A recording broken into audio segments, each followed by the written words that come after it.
morning, everyone. It is now 10 a.m. I want to thank you all for taking time out of your morning to join us today on our Legislative Updates webinar.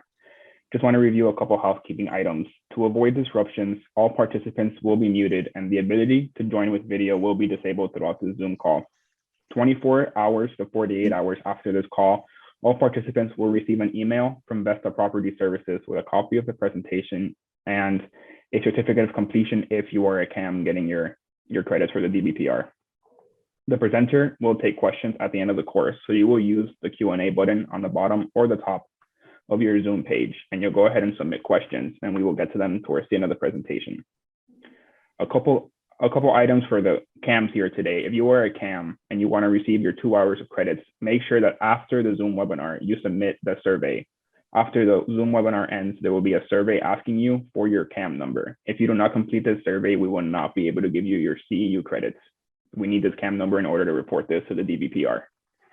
All right, we're going to go ahead and get started with the introduction of Neil Wayne. Thank you. Hi, good morning, everybody. My name is Neil Wayne. I'm the current regional manager for the West Central region for Vesta Property Services. We oversee the counties of Pasco, Hillsborough, Pinellas, and a few properties down in Manatee County. And I would just like to welcome you all to this webinar. Thank you. Okay, well, good morning, everyone. My name is Michelle Reese. I'm one of the founding partners of Appleton Reiss. I've been an attorney since 2007, and I've been representing homeowners associations and condominium associations for several years now, previously at another law firm. And in 2018, my partner Eric Appleton and I formed Appleton Reiss because we wanted to focus exclusively on representing homeowners associations and condominium associations. So we started our firm in 2018. As of now, we have 7 lawyers and 7 staff. And this is what we do. So we obviously, one of the things we want to do is track changes in the Florida law so that we can keep our clients updated on what's going on and what changes will affect them in terms of their practice and their operation of their association. So I wanted to thank Neil and Sebastian and Vesta for organizing this and getting it scheduled and set up and sending out the invitations. I understand we've got quite a few people that RSVP'd and are attending. So I applaud all of the association board members that are here today. What you do is a volunteer job and you put in your own time and effort. You don't get paid. And the fact that you've spent additional time to come to this course shows your dedication to doing the right thing for your community. So I applaud you for that. As Sebastian said, we'll take questions and answers at the end. So for now, we're going to start just rolling through the information. So the first thing to tell you is that, so every year at the end of the legislative session, there are changes, bills that run through the session. Some get passed, some don't, and they affect different parts of the statutes that affect homeowners associations and condominium associations. And for purposes of this presentation, I'll say HOAs and condos going forward so that that'll be a little bit simpler for everybody and move this along. But for HOAs, Chapter 720 is the statute that applies to you. And for condos, it's Chapter 718. So this year, there were roughly 4 bills that had some pretty extensive impacts on 718 and 720. Senate Bill 630 was probably the most comprehensive and made multiple changes in both of those chapters. Then there was Senate Bill 56, which was a smaller bill, but actually had probably the most dramatic change that we'll talk about first. And then there were 2 others that had some minor changes that we'll discuss at the end. For purposes of organization, we're going to go through in the beginning some changes that affected condominiums and homeowners associations. Then I'll focus on the condos and then the changes that affected the HOAs. And then we'll wrap up with a couple of miscellaneous ones at the end. As we go through, though, I'll try to note where there were changes, and there were several of them this year, that attempted to make Chapter 718 and Chapter 720 more consistent with each other. And so where those changes are, I will try to note those. So, so this is so that both if you're a condominium board member or if you're a homeowners association board member, you'll maybe learn something throughout the whole presentation, even though we may be focusing on a change that affected only a different statute. Okay, so the first thing that we're going to talk about is some changes to the collection process. This tends to be the most important issue for most owners and obviously for board members. It is payment of assessments and collection of assessments. So the one change that came about this year was the legislature changed both Chapter 718 and Chapter 720. So this affects condos and HOAs, and they now require what's called a notice of late assessment. So before a collection matter, a delinquent homeowner can be referred to an attorney, and before attorney's fees can be incurred, the association, either directly via the association if they're self-managed, or if they have a management company via the management company, has to send the owner a notice of late assessment, giving the owner 30 days to pay that assessment before the matter can be referred to the association's attorney. And if you all probably know that there was already a couple of notices that were required by statute. One of them is a notice of intent to report a lien, and that is a notice that would go to the owner, and then they would have either 30 days under a condo or 40 days under an HOA to pay the assessment before the lien could be filed. This year, in an effort to bring those provisions consistent, now condominiums have been increased to the same 45-day notice requirement. Then the second notice after a claim of lien is reported is a notice of intent to foreclose. So that is the second notice that was previously required, now the third. So now previously you had 2 required notices, now there are 3, one before it goes to the attorney, and then the 2 that were for the most part usually sent by an attorney's office. And Neil, I don't know if you want to speak to, I think that, although this was a change that was codified by statute requiring this notice of late assessment, we've seen that most management companies and even most self-managed communities had a late notice process that they use. Is that your experience as well?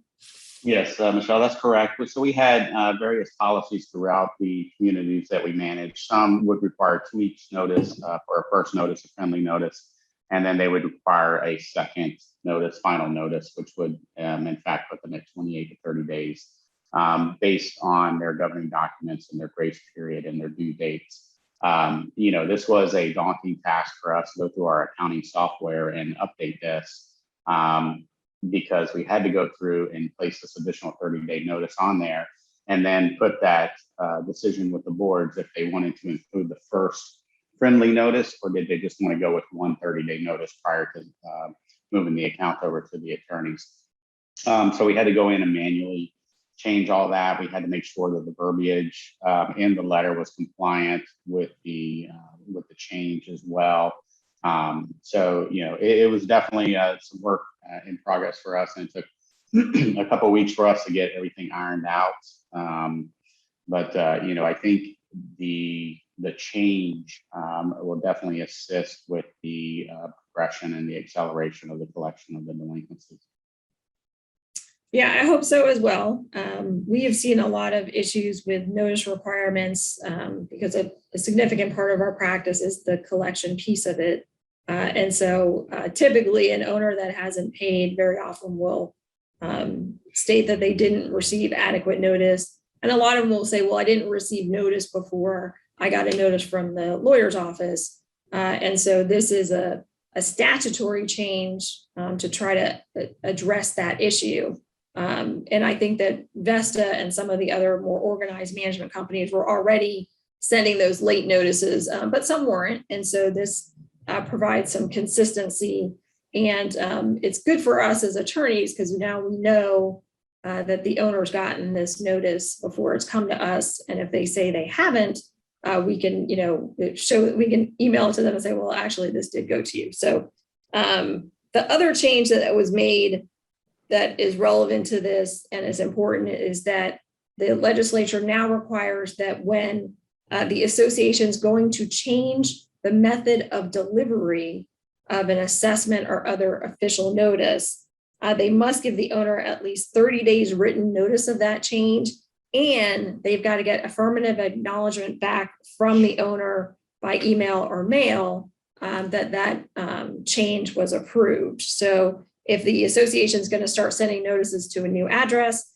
they've got to have this affirmative acknowledgement from the owner that, yes, I want the notices to go to this address or this email address.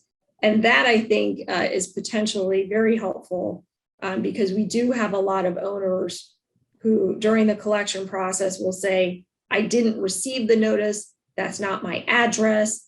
I changed my address with the management company, but this isn't it. And they didn't do it. Of course, a lot of times they can't produce that notice that they made, but they do raise that argument. So having this hopefully will address that issue as well. And that affirmative acknowledgement by the owner that to the change in their address has to be as part of the association's official records.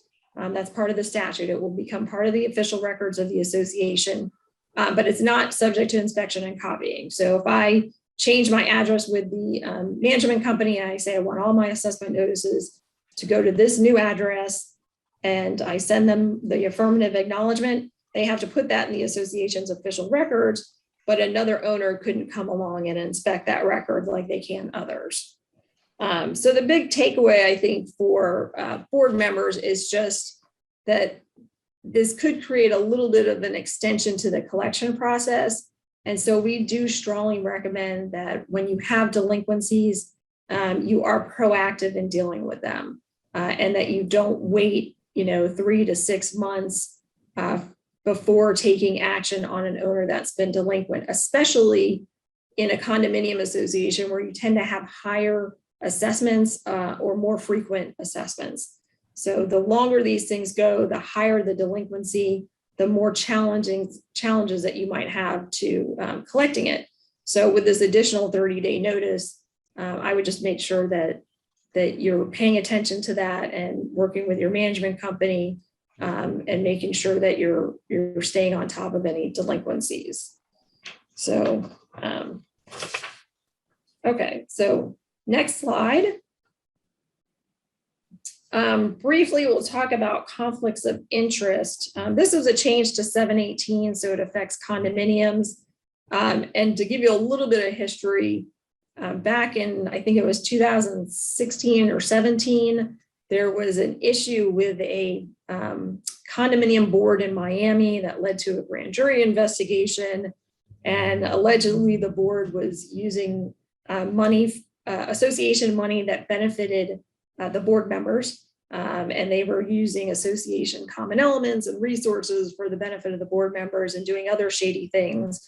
So in 2016, there was a pretty broad change to 718, adding a bunch of conflict of interest language, making certain actions like using an association debit card, buying a condominium unit at a condominium lien foreclosure action, contracting with an entity that has a financial interest with a board member or a board member's family member, making all of those prohibited by statute. So this year, they dialed back on that a little bit, and they removed language that prohibits an association from contracting with a service provider in which a board member or a family member of a board member has a financial interest. And this is something that does come up every now and then in both the HOA and the condo context. And although the legislature removed this language from 718, I would still caution boards to try to avoid engaging a service provider that is financially affiliated with a board member. There are a lot of potential problems with that. And if the work is done poorly, if the company doesn't have the proper insurance, things like that, the association can end up in a legal battle with an entity in which its board member has an affiliation. So even though it's no longer prohibited by statute, I would still be cautious about it, both in the condo and the HOA context. And Neil, I don't know if you've had experiences like that with companies that are owned or operated by a board member that the association wants to contract with. Yes, yeah, actually, we have, and it was just a matter at the time of disclosure, prior to this. Yeah, so the disclosure piece is important, and I would continue to do that. And I'll tell you, like, I have an example, like I have one HOA community where the board president cleans up trash in the community. She cleans up trash around the dumpster, she cleans it up in the community. She gets paid a nominal amount of money every month to do that. And, although there are potential issues for me, like, well, what if she got injured in doing that? What if something happened? That would put her potentially in an adverse position with the association. However, she's the only one who will do it. It's hard to even find a company that will do a job like that. And so this was disclosed to the board, it was decided by the board, and then it was disclosed to the owners at a membership meeting, and the owners voted in favor of her doing this work and getting paid for it. So there can be circumstances where you want to do that, where it works for the association. Just make sure it's well disclosed to the board members and to the owners. And if the board is going to vote on it, that the interested board member abstain from that vote. Okay, so that's all I got on conflicts of interest. So the other big change was in alternative dispute resolution. And this primarily affected condominiums. So the big change that they made is that arbitration is no longer mandatory for condominium associations. So previously, if you had an election or recall dispute, or if you had a violation matter, the association would need to go to arbitration with the Department of Business and Professional Regulation, the condominium version of that. So they would have to do this arbitration. And in the violation context, it was sometimes a problem. I had owners, or I had associations that would file this petition for arbitration. They would, get assigned an arbitrator. They would have to pay legal fees to go through this arbitration process for, say, an owner being in violation of some rules of the association. And they would end up getting a favorable ruling by the arbitrator. Great. And then the owner wouldn't comply. So the arbitrators entered an order that says, owner, you need to comply with these rules. Owner wouldn't do anything. So the association's gone through this arbitration process. They've spent roughly 6 to 9 months. They tend to move relatively quickly in terms of a legal process, but they've spent money, they spent time, and now they have an order and they have a non-compliant owner. And the only way to enforce that order was then to go to circuit court and get a circuit court judge to enter the order as a judgment. And then the circuit court judge and the court would enforce that judgment. So it created this additional layer of time and expense to enforce violation matters. And so now in the condominium context, you have the opportunity to use the pre-suit mediation process instead of arbitration, which HOAs have been able to do for several years. So there's a statute in 720 that provides that before a homeowners association could file a lawsuit for a violation of the covenants, and I'm talking non-monetary violations, not collection matters, but leasing restrictions, pet restrictions, maintenance of the property, things like that. Any violation of those type of covenants, before the association can file a lawsuit in circuit court, they have to send the owner a demand for pre-suit mediation. And that is a lengthy letter that is prescribed by statute, and basically tells them that they're in violation, that the association is demanding that they go to mediation. It provides a list of mediators. It provides the rates that the mediators charge. And the owner realizes that as a result of this violation, they're going to have to split the cost of a mediator with the association. and they're going to have to spend their time going to mediation. And so we found in the HOA context that letter and that process was actually very helpful, because the owners would realize, hey, instead of spending $1,000 and half a day on the mediator, I'll just go ahead and do what I need to do in terms of maintaining my property, painting my house, those sort of things. And also, if we had an issue where the declaration language wasn't quite clear as to the violation, going to pre-suit mediation is definitely a more cost-effective way to reach a resolution than going to court. So now that process has been adopted into 718 and sent. So now condominium associations have that option in terms of enforcement of their covenants. So you can now use, you can still use arbitration if you would like to. That is an option for condominiums. But you can also use this pre-suit mediation process, or of course fining. And then the other way that this affects is in terms of election and recall matters. So if you have an election dispute, the statute previously required that those election and recall disputes had to go to arbitration also. Now, if the association wants, you can go straight to a circuit court and file a lawsuit instead of doing the arbitration petition. So two different ways to handle those issues. And like I said, I found that the pre-suit mediation process to be pretty effective. Neil, have you been to any pre-suit mediations? Just one a few years back with regards to a foreclosure. That's pretty much it. Okay. They vary. The interesting thing is that I've done a few of them, but very often, but I've sent out hundreds of letters. So I've sent out hundreds of pre-suit mediation letters. I've actually only had a few mediations, and that's because somewhere between the letter and actually scheduling a mediation, a lot of them will get resolved. So it's a good process to try to implement. Okay, so I think that's covered election recalls and that arbitration process. So if you want to move forward, we'll talk about emergency powers. So this was a big deal last year. When the pandemic hit in March of 2020, there were obviously the communities were shutting down, and our associations had a lot of questions about what do we do? How do we deal with having clubhouses, pools, fitness centers? Do we need to close them? What's required of us? And not only what is required of us, but what do we have the power to do?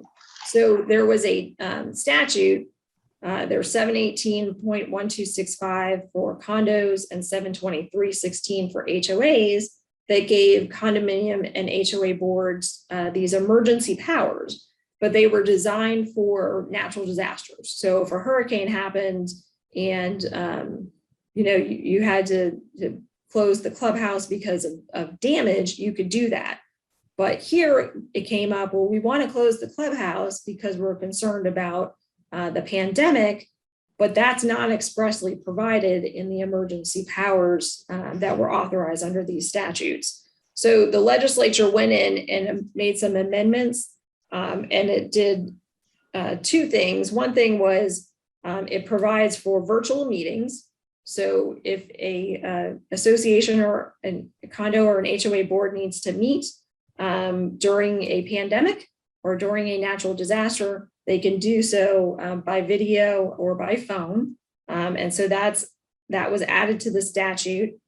And then it adds this language that says that the associations can act on the advice of emergency management or public health officials to mitigate or prevent damage, but also to prevent injury or contagion. So that was added, obviously, because of the pandemic.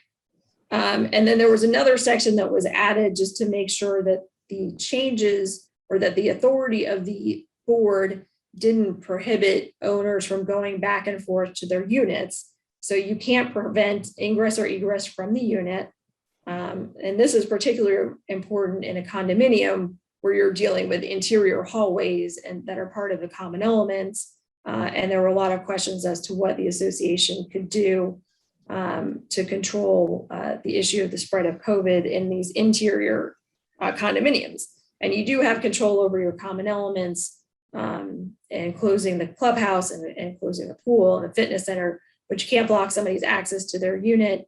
You can't block them from showing the unit for sale or lease. That actually came up for me during the pandemic. I had a board member, actually he wasn't a board member, he was a unit owner at the time. He was also a realtor. He wanted to sell one of his units, and the board was rightfully concerned about the pandemic, about people coming in and out of the building who weren't residents. And so they were trying to limit that access, but he was also trying to sell his unit. And he had the fair point. He's like, well, what if I lose a sale? Because of this, it's my unit, they'll wear masks, whatever. So in any event, so the statute accommodates that issue. And so Neil, I'm sure that you had a lot of associations that had this issue in terms of closing pools and things like that. Were there any, how did you handle that with your communities? I think the majority of the communities that we managed, they just restricted the times and the use of the pools. A lot of them removed pool furniture to discourage larger gatherings and hanging out for any length of time. I only had one association that just completely shut down the pool all summer long, and the residents weren't too happy, but that was the advice of their particular attorney at the time. So that was something that, we had to work through. Of course, everybody wants a refund on their assessments, which that's not the way that works. But, it was quite an interesting summer to go through working with that community, and it was 282 units, and the residents were pretty upset about that with regards to the pool not being open. But that was the only experience, and I did share that with the board, that you are the only board that has the pool shut down over the summer. I did advise what the other boards were being advised on, but they just stuck to their guns with regards to the particular association attorney's advice. Yeah, I think it was a difficult situation. It was difficult for us as attorneys. I'm sure it was difficult for you as a manager because we have, boards with different perspectives, and we have communities of all different sizes. So, I represent communities that have as few as, 10, 15, 20 units. And then we represent communities that have thousands of units. They're practically like a small city. And so when you have the mayors and the governors and closing community pools and doing things like that, the question then becomes, well, how is a homeowners association pool different than the city of Tampa pool when you've got a community of 1,000 or a couple thousand residents? You still have the same type of risks, but do you have the same authority? So this statute kind of expands that authority. And so instead of, during last year, everybody tried to do the best that they can based on the information. Now we've got a little bit more ability with respect to this change in the statute, but hopefully we won't have another pandemic for another 100 years and we won't need it. But there it is. It's there for us if we need it. So, okay, so the next issue we'll talk about was a change to 718. And this is regarding electric vehicles and charging stations. So there's actually a couple of Florida statutes that provide for, energy conservation. And so one of them was amended a couple of years ago, this electric vehicle option that permits owners to install electric vehicle charging stations in a condominium association. And the reason, obviously, that this is a change to 718 for condominium associations is because if you're in a homeowners association and you want to put a charging station in your garage, typically there's no covenants that are going to stop you from doing that. But in a condominium, if you have an electric vehicle and you have a parking garage, it's a different option. So it would be an alteration to the common elements if you want to install these charging stations. So 718 was amended a couple of years ago to permit owners to install these electric vehicle charging stations. And the statute was amended this year to allow them also to install natural gas fuel stations. Now they have to do this at their own expense, and they have to obviously comply with statutes and that sort of thing and make sure that they're safe and properly insured and all that, but they can do it. And then the statute was also amended to permit the association to install them. So the installation of an electric vehicle charging station or a natural gas station can be done in a condominium, and it's not considered a material alteration of the common elements, which otherwise would require a vote of the owners. So that was the change there. There's another provision that says the labor and materials to install the stations cannot be the basis for a lien against the association. If they are installed by an owner, and this is a mechanics lien that can be applied to an owner's property if an owner has work or improvements done by a construction company, say they have a new roof installed. If they don't pay the roofer can put a lien on their property. Well, this statute says that if I owner have you install an electric vehicle charging station and I don't pay you, that can't be a lien against the association, but it may be a lien against me and my unit. So small issue there. So there were also some changes to official records and retention of official records. This is not too glamorous of a change, but there was a question as to how long an association had to retain bids for work. The previous statute wasn't very clear. There were some inconsistencies in it. So now we know that if any bids that the association receives for a project, say if you're re-roofing or repainting and you get 3 bids, you only have to keep them for 1 year. There are certain records that the association needs to keep indefinitely. Permits, warranties, governing documents, and minutes need to be kept permanently. Everything else is roughly a 7-year time frame. So your contracts, your financial records, unless it's otherwise provided in the statute, have a 7-year retention period.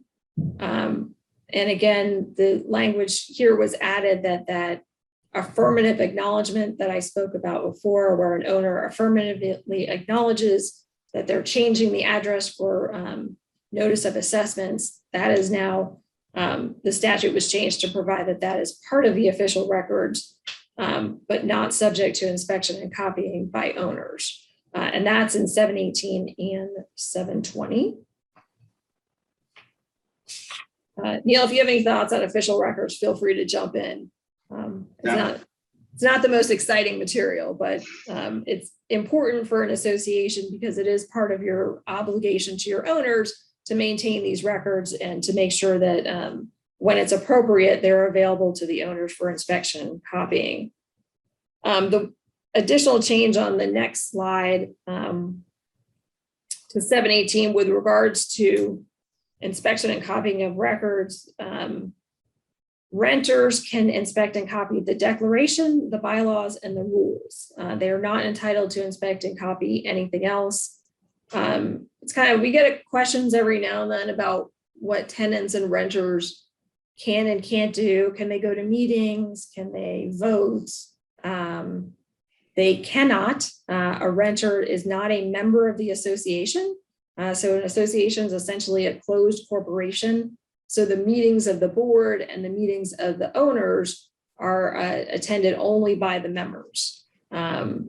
Theoretically, you might be able to give a renter a proxy to attend a meeting, but that usually doesn't happen. Most of the time, renters aren't too interested in attending those meetings, but it does happen every now and then. And then there was another change in 718 to be consistent with 720 that says that the association can adopt rules for inspection and copying of records, but they can't require the owner to have a purpose or a reason for inspection and copying. And I've had certain owners in certain communities that I guess I would say use this option to inspection, the right to inspect and copy, as a way to sort of harass the association. They schedule multiple inspections and copying. They want to every couple of weeks, they want to see the financial records or certain violation notices, and they're constantly pestering the manager or the board to send them certain records. Usually they want them delivered. And oftentimes it's sort of to prove a negative. So they want to prove that certain records don't exist. And so as an association and as a board, you should know that when it comes to owners asking for information about the association, they questions about what you're doing, why you're doing it. They want to see certain records. They want you to send them this, that, and the other thing. Your obligation as a board under the statute is to allow owners to inspect and copy the official records of the association. You don't really have a duty to answer all of their questions. There's a little bit of a Q&A issue in the condo statute, but for the most part, you don't have to answer everybody's questions. You just have to give them the opportunity to inspect and copy the records. Whatever the records are is what they are. You're not required to create records, recreate records that were destroyed or maybe weren't transferred from a prior management company.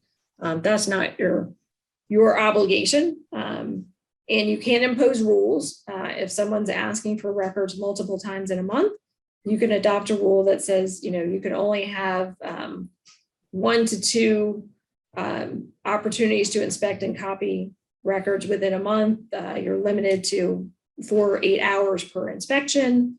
Some associations have rules that say you can't inspect and copy the same record within a certain period of time, say 30 days or 60 days. So I'm sure, Neil, you've seen these times when there are owners that want to see all kinds of records, and they won't stop until they get an answer, right? That's correct. The biggest challenge that we have are communities that we've taken on management of that don't have we just didn't get any records from that company. So we can only, provide what we have available to them. And, sometimes that's the biggest challenge when they're constantly asking for additional documents that we don't have. Can't produce what we don't have, and I'm not going to falsify anything. So if we don't have it, we don't have it. We do have limitations as to when the records can be inspected. Usually it's across the board, Monday through Friday, 9 a.m. to 3 p.m. Only because we don't want to incur any additional overtime for any employees that may need to be here and assisting with that. Right. So the important takeaway is members have rights to view, but they don't have the right to harass. And sometimes, their excessive requests can put a lot of pressure on your management company. And, the management company at a certain point could turn around and say, well, you're going to have to pay me more if I have to keep answering all these requests.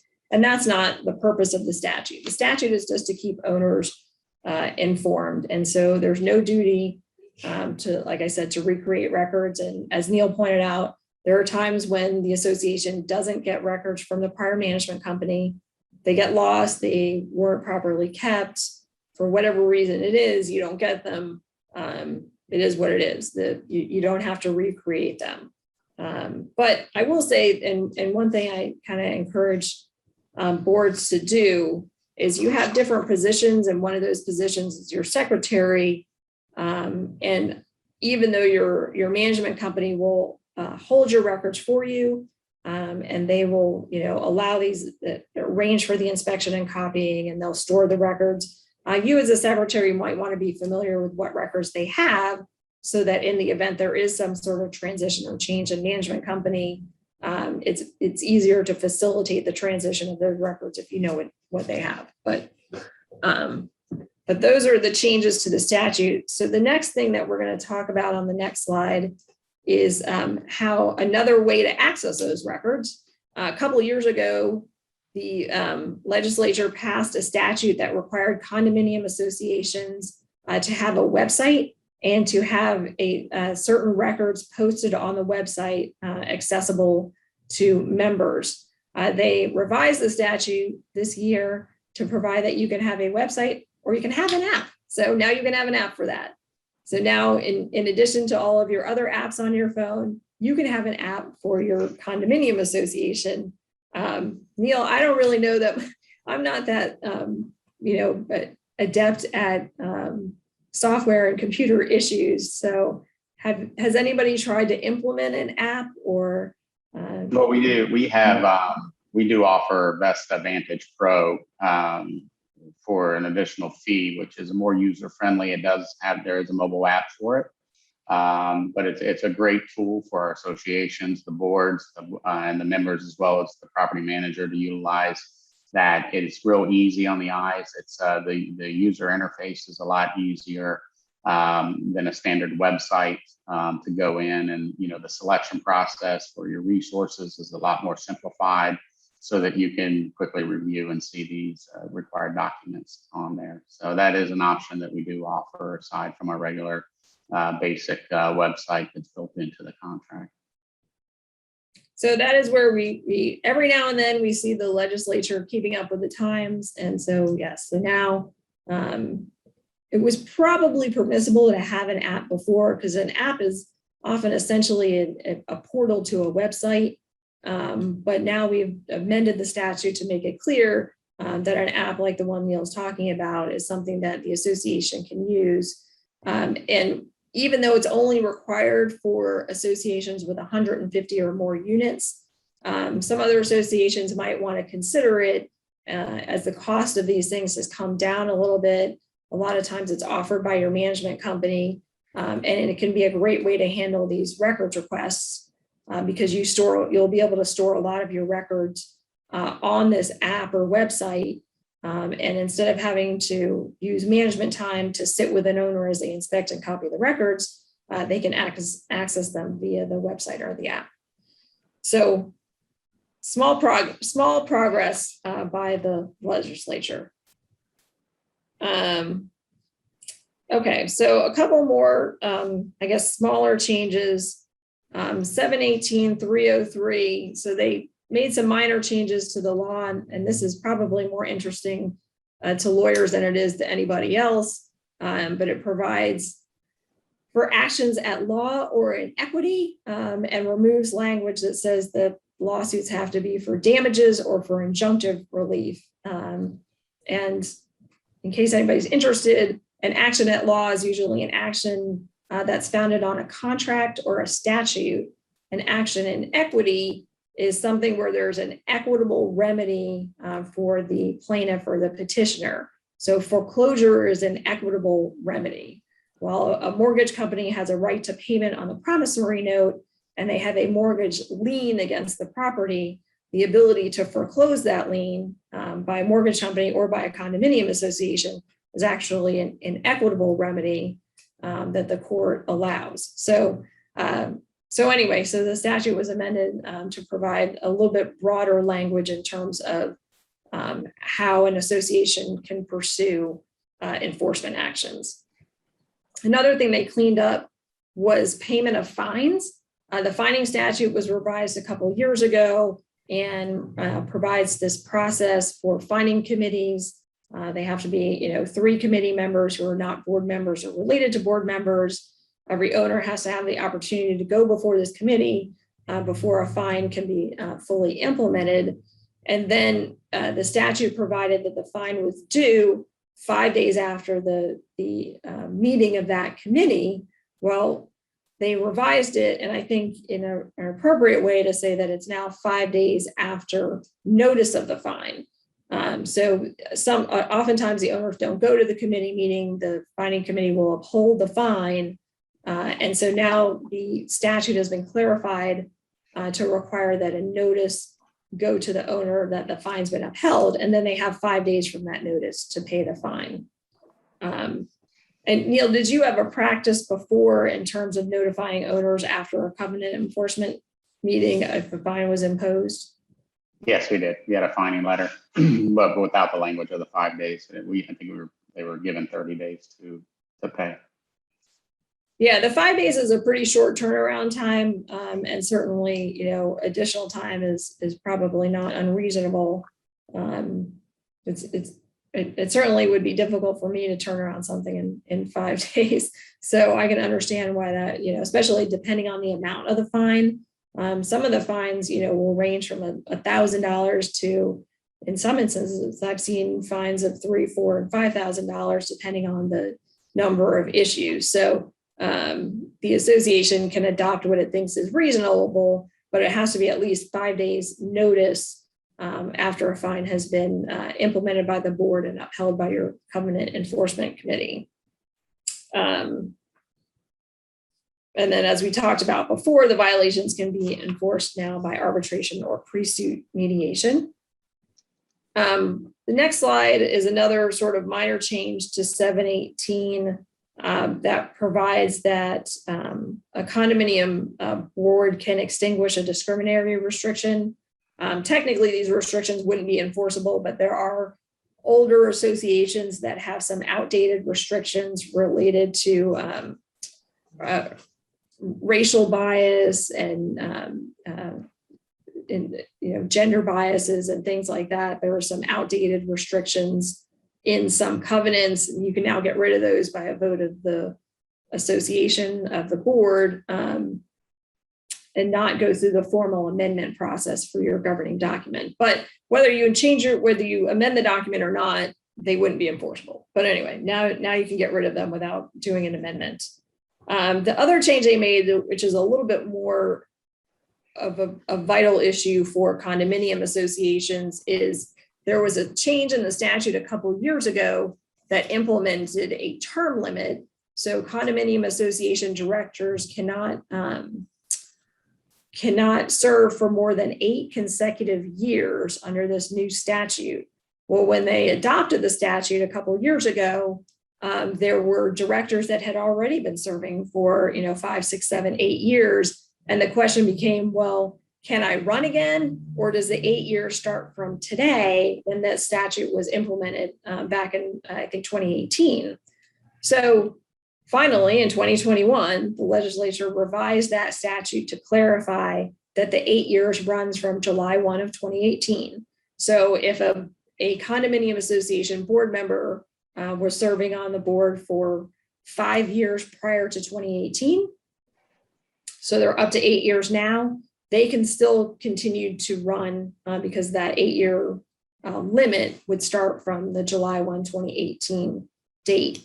There are exceptions to the rule. So even if, when the statute, it actually has an impact, which will be in 2026, if a board member has been serving for 8 years, but there are no other available board members, or 2/3 of the unit owners vote in favor of that person, they could conceivably continue to run for additional years after the 8 years. However, based on the change that we just, that the legislature just adopted, we're clear that this will not become an issue for anybody until 2026. So, I'm sure you had some controversy over that issue in some condominium elections. Yeah, definitely. And it really just stems from nobody ever wanting to serve, so it just rolls over. Yeah, it often is that there's nobody that wants to serve. So these very dedicated folks will serve for years and years and years. And then all of a sudden somebody comes along and they want to make a change. And they're like, oh, but the statute says you can only serve for 8 years and you've been on for, 8. That's like, well, that doesn't take effect yet. So, so that's that.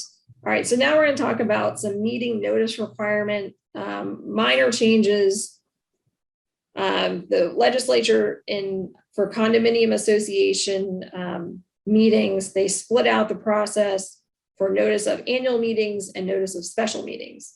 So every year you have your annual meeting and election, but you may also have special meetings for issues like amending your declaration, using reserves for another purpose or something like that. So the statute provides that the notice of the annual meeting must be sent with an agenda at least 14 days ahead of the meeting.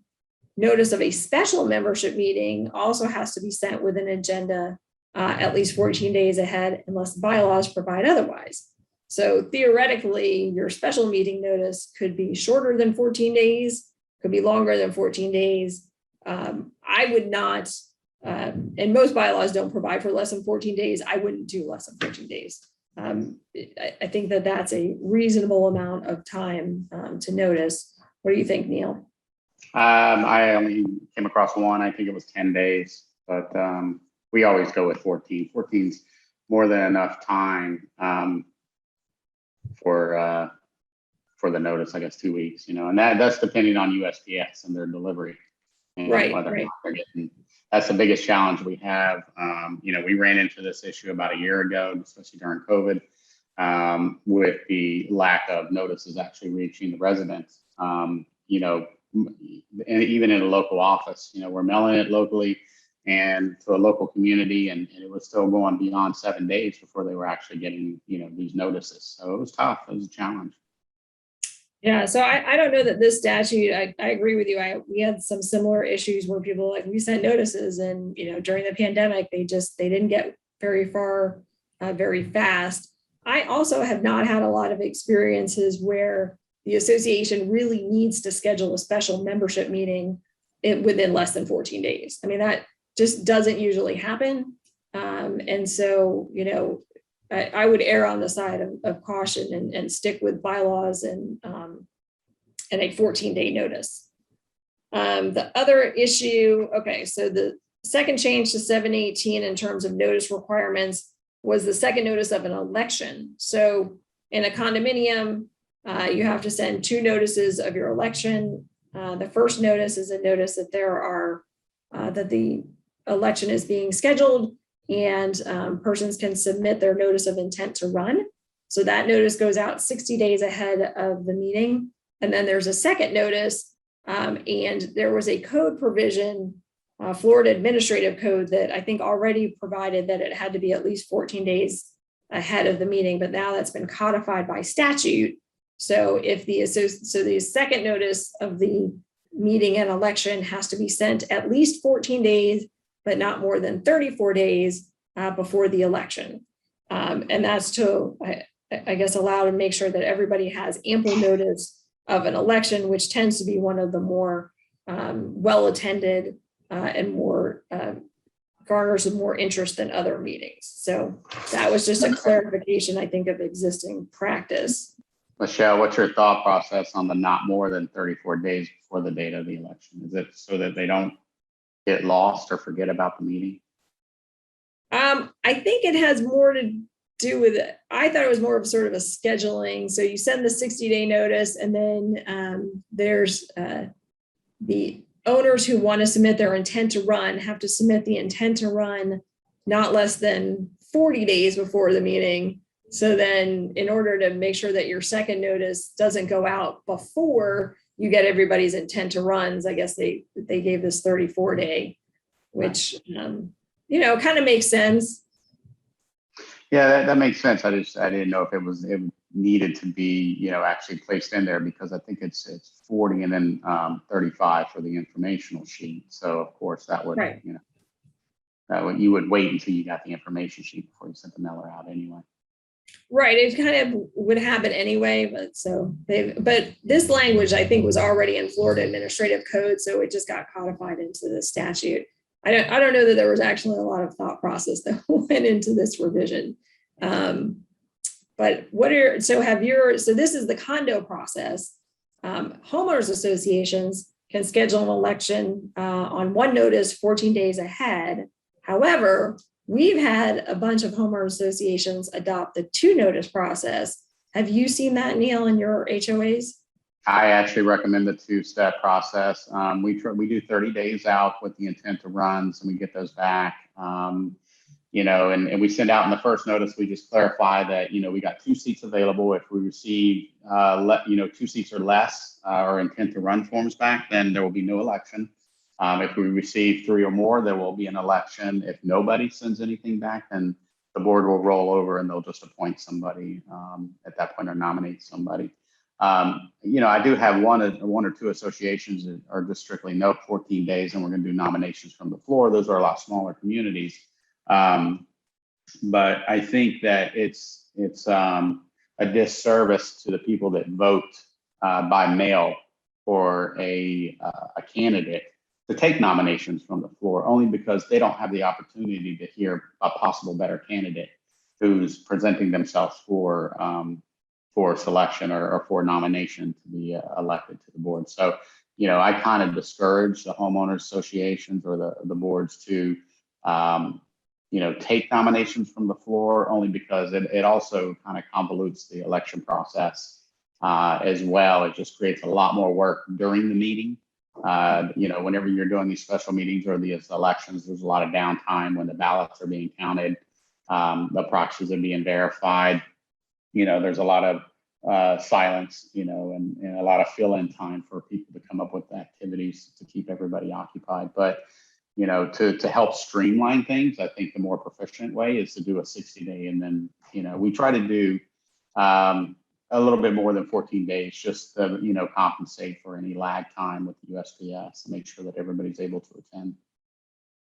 Yeah, and we've seen, I agree, we've definitely seen a lot of homeowners associations move towards the 2-notice process for all the reasons that you said. It is a little bit fairer that everybody has a chance to submit their intent to run. And it kind of makes sense. I mean, if you're interested in running for the board, send your notice of intent to run in rather than wait till the day of the meeting, at which point you've got to, you know, adjust all of the ballots and do things like that. And particularly during the pandemic, when we were doing all these Zoom meetings, it was literally impossible to take nominees from the floor. So we had many associations go with the 2-notice option, and that way they did not have to take nominations from the floor.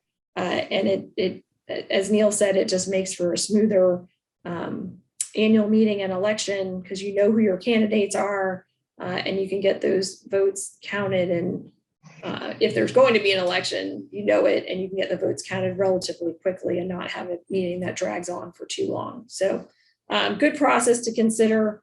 And the timing, you know, that's been adopted in 718 as a good guideline for HOAs. It's not required for HOAs. You don't have to do the 2-notice process, but if you do it, I would definitely look at 718 and look at those processes and try to sort of model the timeframes, because they tend to work pretty well.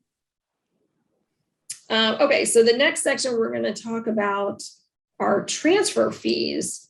And this relates to, usually instead of transfer fees, they're called leasing application fees. So if you're leasing or selling a unit, the association can have an application process. If your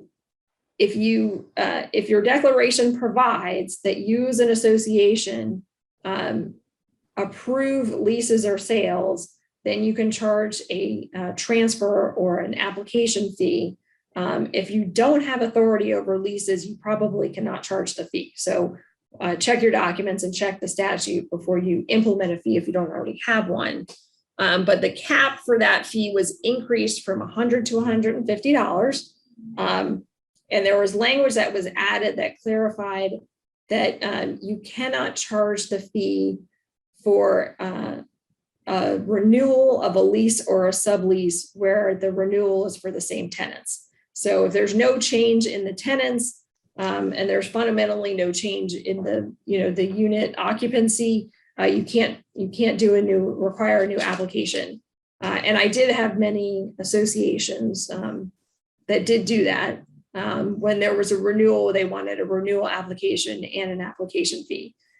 Theoretically, you could probably have the application required for a renewal, but you can't charge a renewal application fee. And they also clarified that the fee is per applicant. And if you have spouses or if you have parents and children, that is one applicant. So if you have roommates and they're not married and they're not parents of the same children, you can charge a separate fee for each person. But if it is a married couple or the parents of children, it's one fee for that family unit. So a little bit of clarification there. The next slide, we'll talk about are developer restrictions, and this really applies only to a condominium association that is still developer controlled, which I'm guessing probably doesn't apply to a lot of people on this call. So we will skip through this one real quick, but it basically just says that when an owner pays towards the purchase price of their unit, the developer is limited in how it can use that money prior to the closing and the owner taking occupancy. So more than 10% of the purchase price, if the owner's paid more than 10% of the purchase price, that excess money over 10% can be used for actual construction costs. It cannot be used for the developer's marketing, insurance, attorney's fees, but it can be used for the actual construction of the unit. So again, just a change that applies to developer controlled communities. The next slide has two other minor changes that were made to the condominium statute. One of them relates to multi-condominiums. So if you have a community where there's multiple condominiums, they can adopt a consolidated declaration and not necessarily merge the condominiums. So this happens when a developer creates a condominium and it creates it in sections, and sometimes the different sections will be governed by different associations.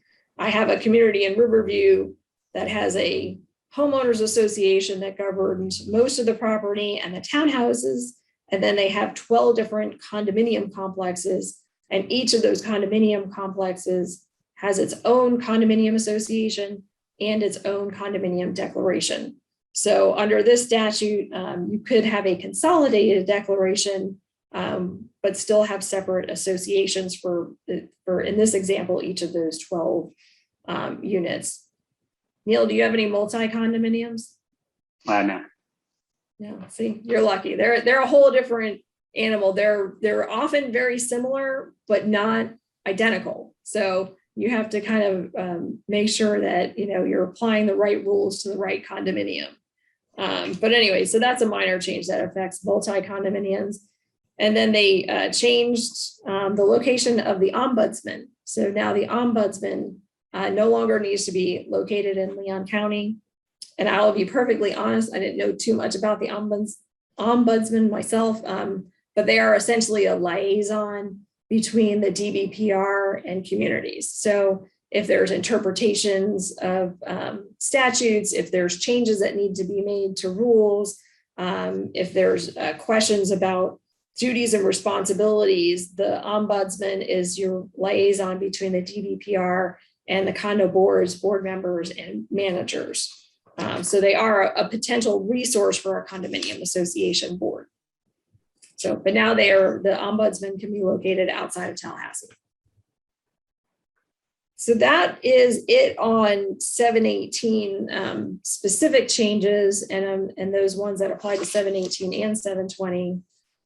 So now we have a couple changes that applied just to 720 to the HOAs.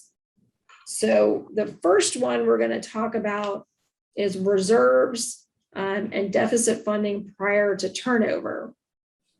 So this again applies to a homeowners association where the developer is still involved, but it may apply to some of you who are post turnover as well, because we get questions a lot in terms of an association will have a reserve account, and reserves under 720 are restricted, and you can only use them for the purposes for which they were reserved, unless you have a vote of the owners to use them for an alternate purpose. Well, we've had communities, and Neil, you may have had this experience as well, who have something called a reserve fund or called something else that's not part of their operating budget, but they don't know if it was created by the developer because they're so far past turnover, and they don't know if it was created by a vote of the owners. So the question is, well, can we use this money for something else, or we don't really know what it was reserved for. So we don't know whether or not we can use it and how we can use it.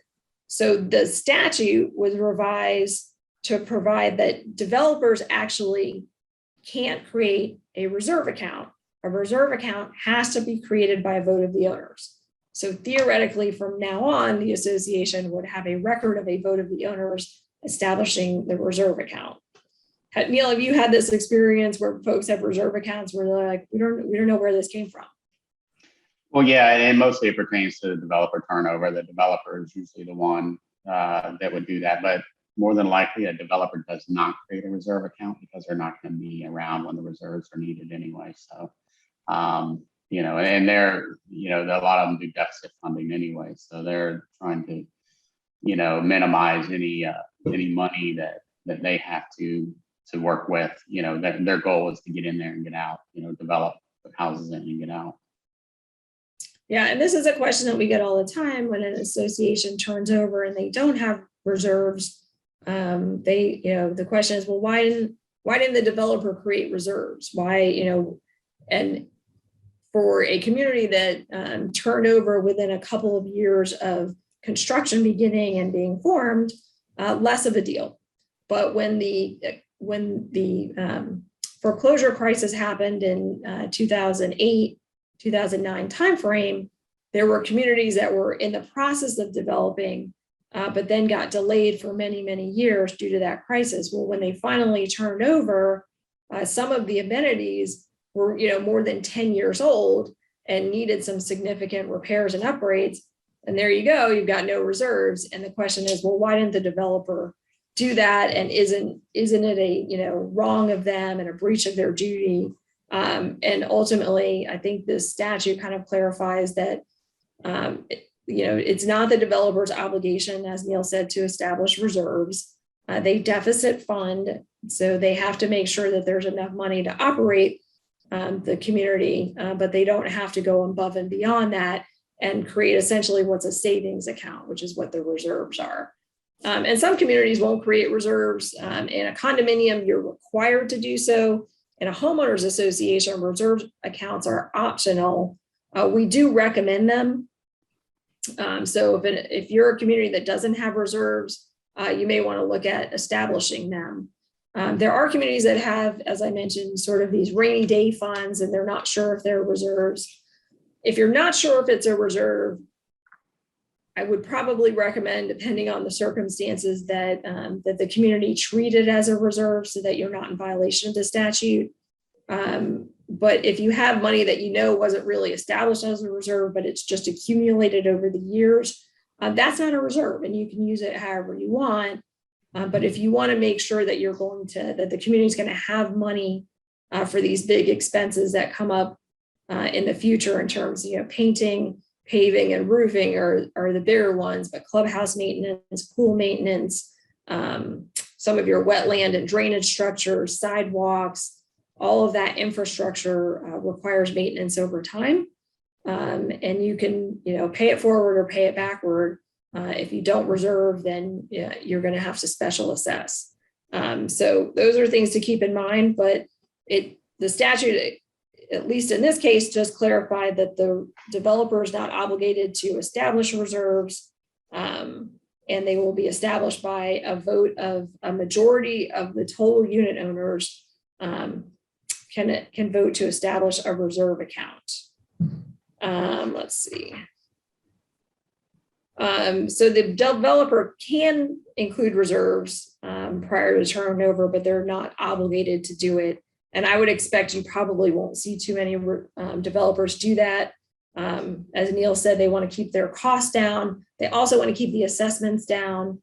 And so they typically will not establish reserves, although they could. And I have seen some that have established some limited reserves. So if you have any, if your developer turned over and you have reserves, count yourself lucky. Let's see. So the financial obligations of the developer, obviously they don't have to contribute to reserve accounts. They may have to deal with deficit funding. And so that if the deficit funding just means that the developer, instead of paying assessments on the lots and units that they own, they just make up the difference in the budget, whatever that number is. Okay, there's another slide that we're going to talk a little bit more about reserve accounts before we move on. And this is just with respect to notices required with respect to reserve accounts. 720 added some language requiring the association to notify owners in the financial report that special assessments may be imposed if the budget does not provide for fully funded reserve accounts. So that fully funded is the change. So previously, if the association didn't have reserve accounts, then the financial report had to notify owners that you don't have reserves and you might be hit with a special assessment if you have some expenses come up in the future. Now that language is required even if the association has reserves, but if they voted not to fully fund the reserve accounts. And that is, if you're wondering, that's a vote that happens every year. If the association has a reserve account, they have an obligation to fully fund it. And typically that funding is determined by a reserve study that's performed by an engineering company that will help the board determine how much needs to go in the reserve account every year in order to be fully funded to prepare for these major expenses that may come up. If the association and the members in any given year say, you know what, we had some major expenses this year. If we fully fund our reserve accounts next year, we're going to have to increase assessments. We as the members can vote to waive full funding. And if they do that, then this notice will have to go in the financial report telling owners that there is the possibility of a special assessment. So that's it on reserve accounts, unless Neil, you have any other additional thoughts on reserve accounts? No, I mean, Any other than major questions or issues that come up with them? no, other than the just general questions with the fact that, you know, reserve accounts normally aren't established, you know, during the setup process, and then what is to be included, you know, and that's where a reserve study comes into play, so that you can help establish and guide the board and the current board and future boards with funding those reserves appropriately. That's definitely something I recommend. Yeah, I will say, I think that's missing information in the statute. There's all of these requirements in the statutes for reserve accounts and how you can use the funds. But we do often get the question, well, how do we know how much to put in the reserve fund? And it's obviously whatever you need to pay for these deferred maintenance or capital expenditures over a 30-year period. But how do you as the board determine that? And the best way to do that, as Neil said, is by a reserve study. Okay, so some additional changes to 720 in terms of governing documents and official records. So voting and election records must be maintained for 1 year, which we find to be an interesting requirement given the fact that you only have 60 days to challenge an election, but you've got to keep the records for 1 year. The other change was made, and it says that information obtained in a gated community in connection with guest visits to parcel owners is not open to inspection and copying by association members. So if you have a gated entry system, information about who visits an owner may be a record of the association, but it wouldn't be subject to inspection and copying by other association members. And I haven't had this come up in a while, but I have had it come up in the context of divorces. And if there's a divorce proceeding, sometimes one of the spouse's lawyers will request association records because they want to know who's visiting the other spouse. So that's the only place I've seen it come up. Neil, have you had any issues with people wanting to know who visited who in the condominium or the HOA? No, really the only kind of issue we run into is if there are cameras on the property, then they request, you know, if something happens to their car, then they want to request video and things like that, but not as far as logs. Is there logs? No, not yet. Yeah, it doesn't happen a lot, but it does happen. And so this clarifies that it is maybe a record of the association, and of course may be subject to a subpoena by a court, but not just to inspection and copying by any member. So you cannot check on who's been visiting your neighbors. as it should. Okay, so the other thing, so two other big changes. One is 72301. That was amended a couple years ago, and the definition of governing documents was expanded to include rules and regulations, which seems like not a big deal because rules and regulations are essentially part of your governing documents for your community. But by that change, adding rules and regulations to the definition of governing documents was affected because there are other provisions in 72306 that said that all amendments to governing documents needed to be recorded in the official records. So as soon as rules and regulations were added to the governing documents a couple of years ago, our HOAs were like, okay, well, when I amend my architectural rules or my other rules and regulations, do I now need to record them in public records? And we said yes, because that was the impact of that change. So that has now been removed. Rules and regulations have now been removed from the definition of governing documents. So there's no longer this question. They do not have to be recorded in public records. You may want to consider doing that, especially rules or architectural guidelines. If you record them in official records, then it makes it much harder for owners to say that they didn't know. Because you can't not know if it's you're considered to have record notice of something that's required, that's recorded in the public records and that affects your property, which this does. But the flip side of that is it becomes a little bit more onerous to amend those rules if you then have to amend and re-record them in the public records. So rules and regulations are meant to be pretty fluid and to change as the community changes or the needs change. So they are no longer required to be recorded in public records. Okay, so the next thing we'll talk about is notice requirements for proposed amendments to governing documents.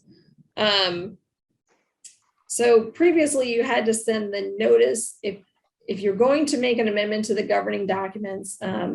All of the owners had to get notice via the mailing address provided in the property appraiser's website. That never made sense. Typically, we send notices to the record on the association's official record. So owners are required to maintain their mailing and notice address with the association, and that's the address that is typically used for notices. So this nuance in the statute that required these notices to go to the address on the property appraiser's website has been changed. Minor change, but there you go. Okay, so then 72306 1H, go to the next slide. So in terms of leasing amendments, so this was a big change that came about this year. And if you're in a condominium, you're probably familiar with this already, but it's now been applied to homeowners associations. If you amend your leasing restrictions, if you want to add leasing restrictions, if you want to change them, they are only enforceable against the owners that vote in favor of the amendment or the owner that takes title to their property after that amendment is recorded. So it's a little bit of it creates this gap in the law where if you amend your leasing restrictions and I don't vote in favor of them, you cannot enforce that leasing restriction against me and my property. So if you limit leases to, all leases must be at least 12 months, a term of 12 months or more. You can't lease more than twice in a year. Those are typical leasing restrictions. If you implement those, if they're not already in your documents, you would not be able to enforce those against somebody who votes against that. I had this come up with a community very recently. They were in process of adopting some leasing restrictions. I told them, I was like, look, you guys aren't going to be able to enforce this if folks don't vote in favor of it. And they had the very unusual process that all amendments were done by secret ballot. any voting was by secret ballot. And they said, well, Michelle, how are we going to know? Because we have to use the secret ballot. Our community loves the secret ballot. They would be very concerned if we change away from the secret ballot. And so we had to delve down into the pros and cons of either doing a secret ballot or relying on an owner that, you know, a couple of years from now, if you want to enforce a leasing restriction and the owner says, no, I didn't vote in favor of it. Well, you don't have any records to verify that if you're by a secret ballot. So this is a pretty fundamental change for homeowners associations, but it brought the HOA law consistent with the condo law, which already provided that any leasing restriction changes would only apply to those who vote in favor of it and those who take title after it's recorded. There are a few exceptions, and these exceptions are designed to deal with short-term rentals. So an association can adopt an amendment prohibiting or regulating rental agreements of less than 6 months or prohibiting rentals more than 3 times in 1 calendar year. If you adopt those by your typical amendment process, those apply to everybody, whether or not they vote in favor of the amendment or not. So those are kind of designed towards those Airbnb issues and the short-term vacation rentals. The association can regulate those, and the adoption of that amendment will apply to everybody. So Neil, I'm sure you've seen a lot of these leasing issues come up.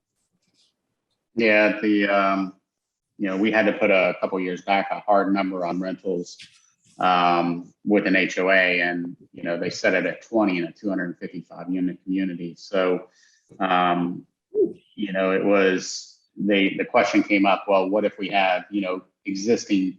They didn't have at the time. They only had like 11, but they said, well, what would have happened if we would have had 25? And my opinion at the time was, well, as those continued to fall off and you fell below that 20, then that's when it actually would kick into effect on that. They did make an exception to enlisted homeowners who were being shipped overseas. They did make an exception to that built into their documents, which was a good one. But it was, and again, it's to control the investors coming into the community and turn it into an apartment complex. Yeah, that is the issue with all leasing. You can have great tenants, but by and large, the rule of thumb is your tenants are less motivated to take care of the property because they don't own it. They may not be there very long. And so in some communities, it can become a problem where you have a lot of tenants and the community wants to be more owner controlled. So they'll implement these restrictions like Neil mentioned. A leasing cap is one of the ones that we've seen a lot, where the association says, nope, not more than 20% of our units can be rented at any given time, or not more than 10%. I had a community that went from 20% to 10% to 5%, and they're at 0 now. So they said, no rentals, no exceptions. It seems to be working for them. I do think that's a little bit restrictive. As Neil mentioned, you might have service members, you might have people with medical issues, people that pass away, different rules that you might want to be a little bit more flexible, but it works for this community. And those different restrictions do work for different communities. And your point, Neil, about, what do you do if you limit it to 20 units, but you already have 25? I think the way that you suggested is exactly what I would say. They would attrition off over years. They would not be in violation. They'd essentially be grandfathered in, but you wouldn't be able to approve any new leases until those, 5 or more drop off. So I've seen that work, and we've actually provided language for communities as to how to implement that leasing cap and to deal with the attrition. But that was a pretty fundamental change. If anybody's looking to make changes to their leasing restrictions, I wouldn't not do it. My community that's going through it right now are like, well, maybe we shouldn't implement it. I would not implement your leasing restrictions. If you want to head down that road, don't be daunted by this change in the statute. It will make it a little bit more of a process. But it still can be beneficial for your community if that's the type of community that you want, if you want a rental free or a limited rental community. So those are the changes, the primary changes to 720. We got a couple miscellaneous changes that I wanted to mention. And these apply to different statutes. One is Florida Statute 194.011, the Value Adjustment Board. So this change affects condominiums and HOAs because the property appraiser will value all of the property, including your common elements. They value obviously each unit, each lot. And if somebody wants to challenge the property appraiser's valuation of that property, there's a process